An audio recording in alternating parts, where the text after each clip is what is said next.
বহুতে কয় যে জীয়াই থকা অৱস্থাত এজন মানুহক সেইখিনি সন্মান সমাজে নিদিয়ে, যিমান মৰি যোৱাৰ পিছত মানুহজনক সেইখিনি সন্মান দিয়ে। সেইটোৰ আপুনি কি ভাবে সেইটো কথাৰ ওপৰত? বাহিৰৰ দেশত দিয়ে, কিন্তু জীয়াই থকা সময়ত তেওঁলোকক আমাৰ দেশতহে নিদিয়ে। আমাৰ দেশত অলপ অদ্ভুত। আমাৰ দেশত ৰৈ থাকে মানে ই বুঢ়া হওক, মানে উইকনেছটো চাই ভাল পায় নেকি।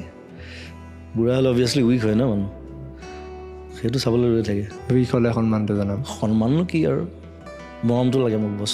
মৰম আৰু সন্মান দুটা বেলেগ বস্তু ন? বেলেগ বস্তু। সন্মানটো যেতিয়া মৰম কৰে সন্মানটো নিজে নিজে আহে। তাক দেখুৱাই পেলাই গামোচাখন পিন্ধাবলৈ দৰকাৰ নাই।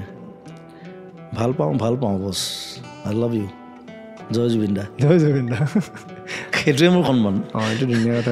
কিয় জানেনে, মই সাধাৰণতে আমাৰ ইয়াতে কোনোবা আহিলেও মই এই কথাটো সুধোঁ মানে, যে জীয়াই থকা সময়ত মানুহজনক সেই স্বীকৃতিটো বা সেই সন্মানটো নিদিয়ে আৰু মৰি যোৱাৰ পিছত কয় যে বা আমাৰ কাৰণে ইমান কাম কৰিছিল, তেওঁ ইমান ভাল আছিল।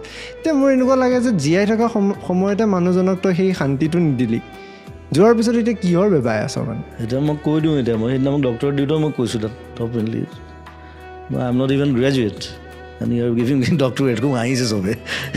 চ' I am honoured, I am pleased.